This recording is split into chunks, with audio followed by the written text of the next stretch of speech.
When I was younger, every now and then I used to notice this one particular feeling.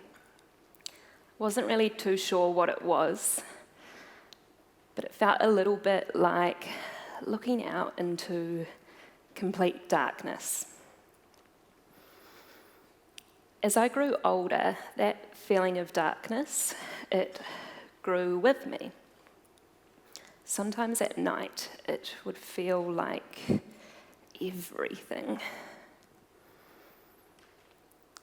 I cried most nights for a whole year, and still I didn't understand that I was not equipped to deal with what was going on inside of me. One time when a friend was reaching out, she said, "Hey, how are you going with your depression?" Depression? I had no idea. I do carry darkness with me some days, but what I struggle with most at the moment is knowing that so many people out there every day are fighting that darkness that they carry, and that they might feel alone with it too. It's heavy and uncomfortable and confusing to stand by someone who you know is not okay when you don't know how to help them. When all you want to do is peel their pain off of them and hold it at arm's length just long enough that they can breathe. It hurts when you have to hang up the phone on what you somehow feel was meant to be some kind of cry for help, only they were too afraid or too ashamed to go through with asking for what they need. It's hard when you can't find the words, or can't find the courage, or can't find the certainty to reassure them that it is going to be okay. But it feels amazing when you reach out to someone and you get it right, and you see them there, and you can help them, and it's such a relief. A couple months ago, I was in a dark space. A nightclub. It was dark, there was a smoke machine, it was leaking, and my friends were there, and we were dancing. And I danced a little bit too well to the point that I slipped and I crashed at the speed of strobe light into a bench. Ouch. My foot was sore. But my friends were there, and they got me what I needed straight away. Water, ice, pat on the back, telling me it was going to be okay. They then took me to A&E. Turns out it's just a fractured toe. But still, forced R&R and crutches for at least a week. But for that week, all my friends were still there, telling me I was going to be all right, bringing me things, picking me up, dropping me places. My flatmates cooked me food, did my ironing. My mum even paid my rent. It was amazing. It was amazing the amount of support I received. But I couldn't help but think, what if that night I didn't fracture my toe? What if rather I had a full-scale breakdown and fractured a sense of myself? Would have I received the same amount of support? We are CoLiberate, and we value our mental health just as much as our physical health. Now, when we say mental health, I bet your mind goes straight to poor mental health problems, the sort of thing you want to avoid, right? And yet when I say physical health, I bet you conjure up a picture of something that you actually have a day-to-day relationship with. We can all think of lots of things that we could try giving ourselves more of or less of to keep our body well, so what about our minds? Well, what if mental health is actually like a staircase? And when we say mental health, we mean the whole length of it, through languishing, coping, doing okay, doing well, and right up to our thriving selves. Individuals who experience significant symptoms of mental disorders can and do flourish sometimes, just as thriving people who identify as being mentally well will have days where they're languishing. At the moment, we have a national mental health crisis. So what that means is that down at the base of the staircase, in the high-risk area, our resources are slammed. Our mental health professionals are doing their best work trying to keep everyone safe, and meanwhile, the Mental Health Foundation of New Zealand has suggested that 80% of New Zealanders are having days where they struggle with their mental health. So step up to just above that crisis line, languishing, where a lot of New Zealanders are. So they're not quite unwell enough to get the resources that are down here, but they're still really not doing okay. What does that look like? Maybe it's your friend who woke up this morning and couldn't face getting out of bed. Maybe it's that colleague you've noticed who is finding it really hard to concentrate. Your flatmate whose movements are slow and heavy this week. Or your partner whose anxiety stopped them from being here today. A couple of months ago, I did a first aid course, and I loved it. I left the course feeling completely informed, prepared, and ready for any situation that would come at me in the real world. I knew that if I happened to see someone fall down the stairs in front of me clutching their heart, that I am an emergency first aid responder, and I am equipped with the skills that could immediately jump in and might just save that person's life.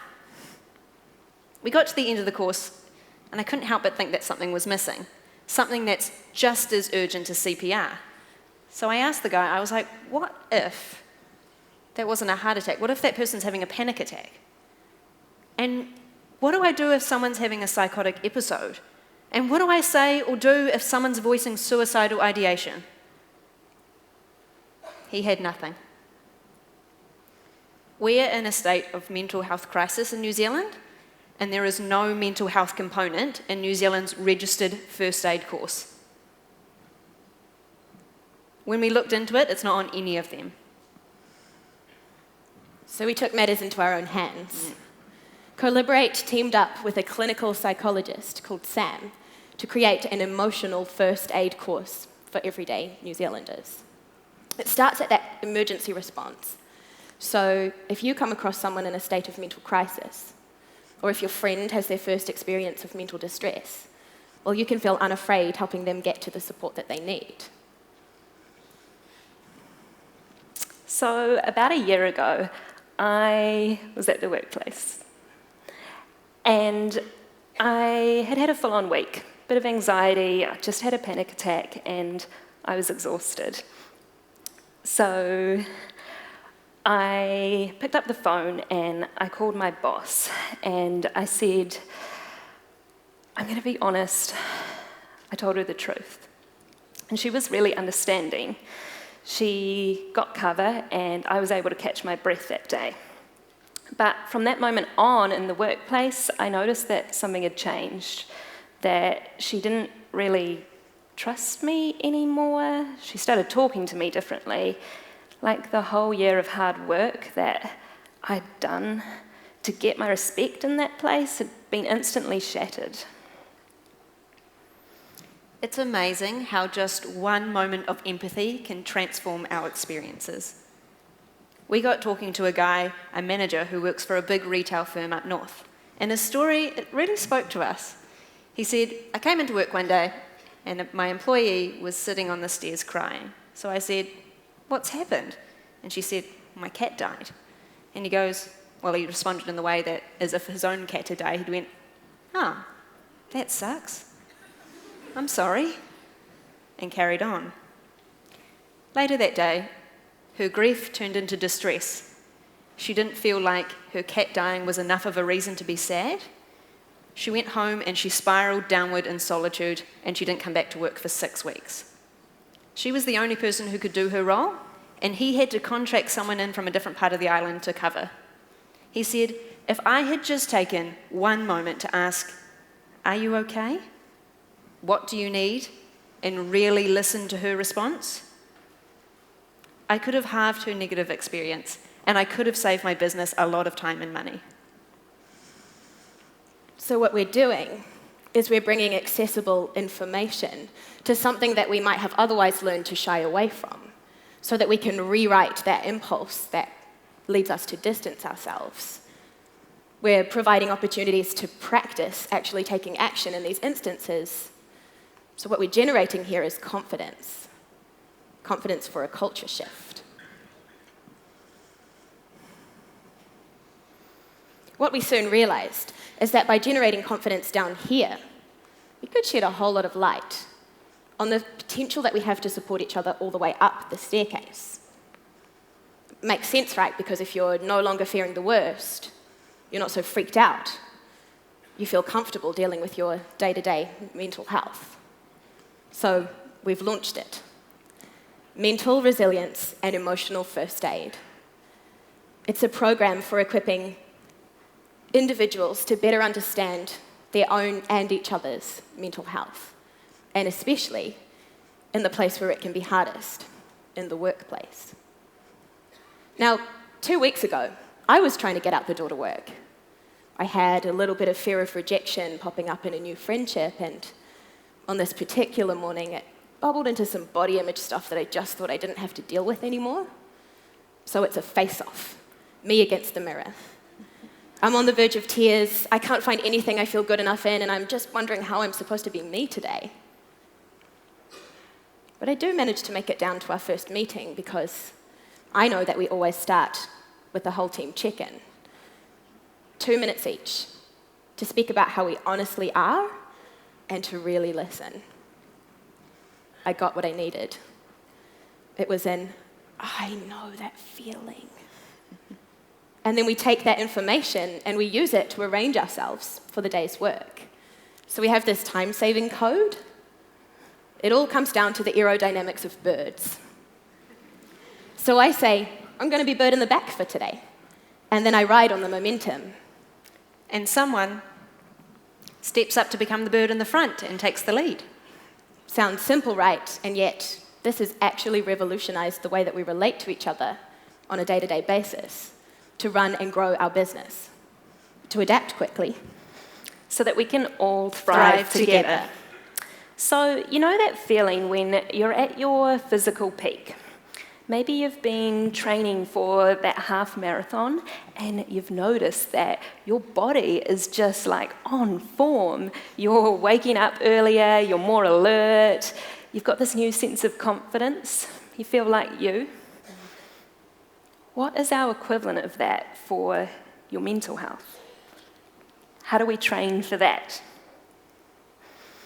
What about that feeling when you get home from a really full-on day at work?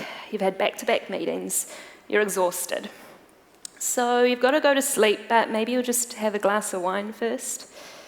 Your brain's still buzzing though, maybe a sleeping pill. You think about it, you've been in 8 different spaces today. You've still got 12 tabs open in your head, and you just haven't had time to process any of it. If we are going to keep living our lives this busy, then it is crucial that we make space in our days to process, so we can honour all of the work that our minds and our bodies are doing all of the time. So this is where CoLiberate comes in. CoLiberate is a mental health gym located in the heart of Wellington CBD. It's a space that anyone can arrive, no matter what emotions you're carrying with you, no matter what baggage you're pulling, and no matter what style of shoes you're wearing. We understand that emotional well-being is complex, which is why we break it down into weekly themes to make it more accessible. Just like if you go to the gym, you might think, oh, I might work on my legs today, I might do my arms tomorrow. So one of my favourite moments was at our weekly wellness wānanga, which is kind of like our version of like a Monday night spin class. And so the room is packed, and one of our regulars, Julia, starts speaking about that moment when you've put your all into a work project. You've worked so hard. And she's speaking about our theme, which is separating self-worth from productivity. And as she continues to speak, I look around the room. She mentions that hollow feeling you get once that project's over. And everyone's leaning in and nodding with her. And we realise the power in that moment when you hear something that you know so well to be true being spoken to for the very first time. It's click moments like these which cut through our inner dialogue of isolation and jolt us into feeling connected, feeling human. The incredible members who are already coming along to CoLiberate's first studio are leading the charge. They're making it a habit to show up, to do a personal workout for their mind, and we need to follow their lead. We need more than one mental health gym. We need an entire gym culture. That's how we're going to fast-track this idea on a national scale of building a positive relationship to our mental health, just in the same way that we did with our physical health through gym culture. Yeah, that's holding each other accountable. That's making it normal, making it accessible, making it cool. It's group practices, one-to-one PT sessions, integrating it into our everyday. We could all strut around in our mental equivalent of activewear, bragging about our PBs and congratulating each other on taking the time to do the right thing. And yeah, it might be uncomfortable for some of us to start off with. I mean, nobody gets on the treadmill to have a nice and easy time, do they? But we do get started somehow, and we do reap the benefits. We can help each other to make our emotional needs the priority that they need to be. I mean, we've got 45 gyms just in central Wellington. Imagine if we could reinforce mental health with that same level of infrastructure. So how do we start? Well, we start by sharing. So remember I told you that story about my boss. I spoke out about my anxiety and things changed. But it doesn't have to be that way. Recently, I got the opportunity to speak in a video. I talked about my daily experience of anxiety, and that video got put online, and it got thousands of views, and we received hundreds of messages of people sharing their own stories back to us. And I was reminded to let go of that personal shame, even if just for a moment. I will continue to speak out, even when my instincts are telling me to hide or to make up another excuse to my boss.